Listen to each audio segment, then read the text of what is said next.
All right, let's continue our review for semester 2. Let's look at chapter 13.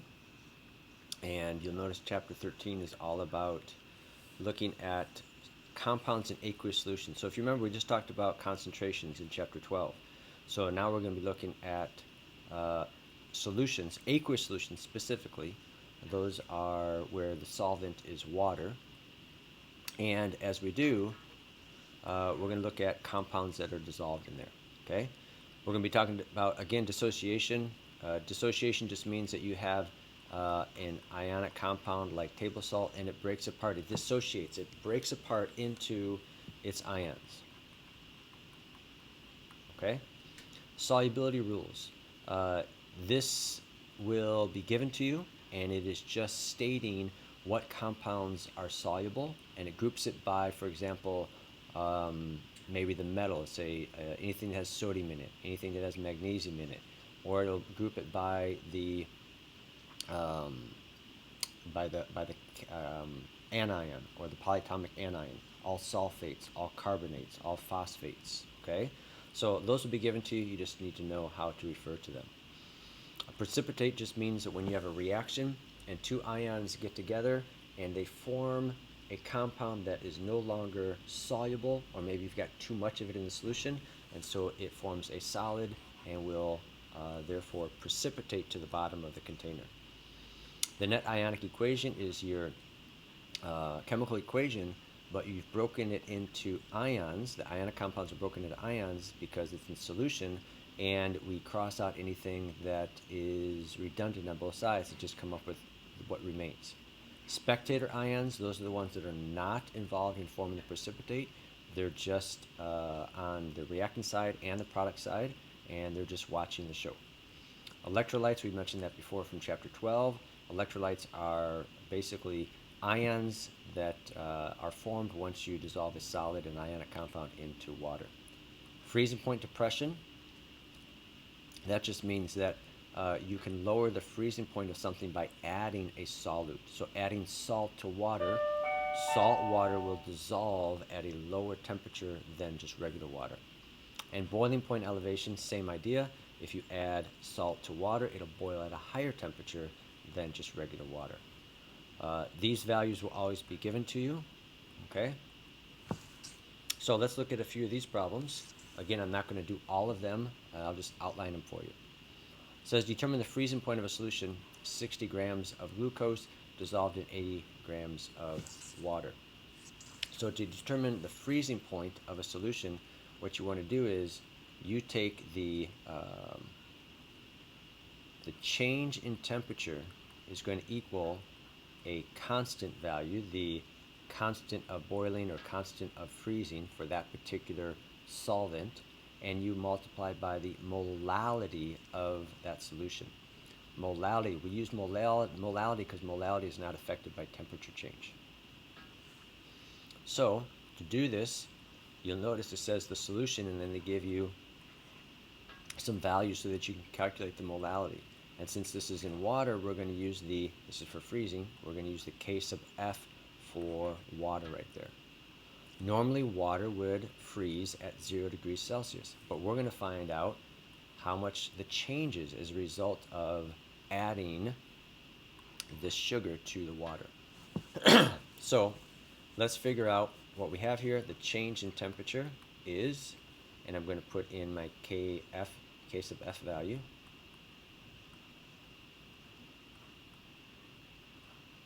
And then over here I'm going to calculate the molality. Well, molality is going to be moles of this solute, which is glucose, divided by kilograms of water. So 60 grams over 80 grams of water. This 60 grams is for the glucose. You need to change that to moles. So I need to divide by the molar mass of glucose. You need to figure that out using that formula. And then you also need to change the grams of water, 1,000 grams in 1 kilogram. You need to change the grams of water to kilograms. This should give you the change in temperature. It will be a negative value. That means now to find out the new freezing point, you would then take the normal freezing point of water, which is 0, and you would reduce it by whatever this changes, okay? Or you'd add on the change. It's going to be a negative number, so you're basically going to subtract some value, and it should be now a freezing point that's below 0, less than 0, okay? Same thing here. Freezing point, they give you the grams, just like they gave you the grams of the glucose. They give you the mass of the water, just like they did there. And this is in water again, so use the same Kf value. Here we're going to do the boiling point. So the boiling point in this case, you're going to use the same idea, but it's the change in temperature is equal to the K sub B times the molality. This is in water, so you can use the K sub B for water, which is given to you. And you are given the mass of your solute and the mass of the water. So it's exactly the same idea. You do exactly the same as this problem up here. The only difference is instead of the freezing point depression, you're going to use this value here, 0.51, because it's a boiling point elevation. And this is going to be a number that's going to raise the boiling point above 100. Normally, water boils at 100, but now you're going to add on this delta T, and it will be above 100, okay? All right. And in this case, oh, I need to mention something really quickly here. In number 387, this glucose does not break into ions. But in number 389, this Kb is going to break into ions, or sorry, KBr, that's going to break into ions. So actually, when you put this into the water, you're going to form twice as many particles as you originally had there with the KBr. And that is represented with a little I. That I is how many ions are formed. In the first two problems, these do not break into ions, so the I would just be 1. But in this one, KBr breaks into 2, so you actually would have to correct this a little bit. This I would be 2, and you would have to take everything here and multiply it by 2. I would equal 2 here. So you'd have to double that, and that would give you the change in temperature that you would add on to 100.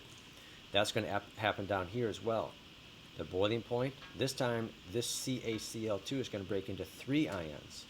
CaCl2 would break into calcium ions and 2 chloride ions. Notice you've got 1, 2, 3 ions. So your I here is going to be 3 when you use this formula. Okay?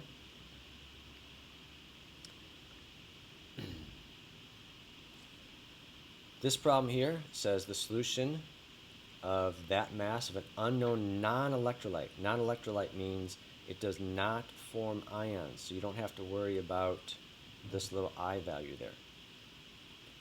So that mass of a non-electrolyte, and it's put in that much water, has a freezing point of this. Well, what they're telling you is the new freezing point now is negative 10.18. That is a drop of 10.18 from the normal freezing point of water of 0. So they're giving you right here the delta T. Okay? And what you need to do is you need to find the molar mass of the compound. So they are giving you, in our formula, they're giving you the delta T value. The K, this is for freezing point, so that is a known value. And the solution here, you have that mass of this solute, so that is 0.827 grams, and it is in this much water. 2.500 grams is actually, if you change that to kilograms, you would have to divide by 1,000, so that's going to be 0.0025 kilograms. And in order to get this to the correct measurement for molality, you would actually have to divide by the molar mass of this non-electrolyte, which we don't know. So you'll notice what we have here is this delta T is given to you. This Kf, that's a known value, 0.51. The mass is given to you of the solute, the mass now of the in kilograms of the water, and what you need to solve for is the molar mass. So you need to take this equation basically and solve for the molar mass of that compound. We don't know what it is, we don't care, we're just finding the molar mass. 392, same idea. This time, it's exactly the same as 391, but this time it is dissolved in ether. Okay? And it's a little bit different here. I'll mention something. So you're going to use the Kb for ether here, 2.02, instead of the value over here for water. I will mention one thing here. Notice it says the solution has a total mass of 2.470 grams. That's the total mass. For the denominator in your molality, you only want the kilograms of the ether. So you're going to have to you have to subtract those two values to find out the mass of just the ether and then change it to kilograms. Okay? But it's just like this problem here. They give you the boiling point is 36.43. So normally,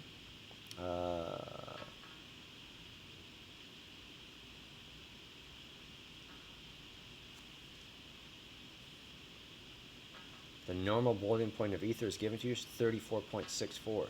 So 34.6, and now it's 36.43. So you have to subtract those two to find your delta T. And then the K, this is going to be K sub B instead. So delta T, KB, and then you need the mass of your compound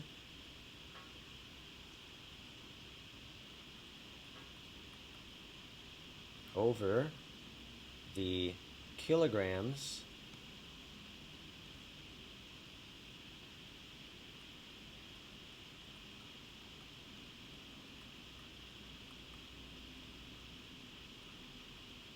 of your solvent. So you're going to change this, you got to change to moles by dividing by the molar mass, and you got to change this to grams, to kilograms.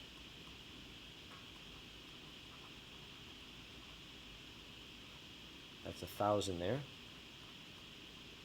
The only thing you don't know in this equation is the molar mass. This delta T you get by taking 36.43 minus the 34.6. This Kb is given to you, 2.02.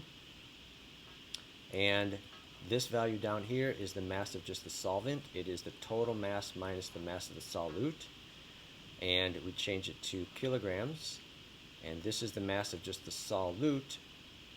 And we would change that to moles by dividing by the molar mass. So you now need to plug in everything that's known, and you need to solve for that molar mass right there. Okay? All right, check your answers, and let me know if you have any questions.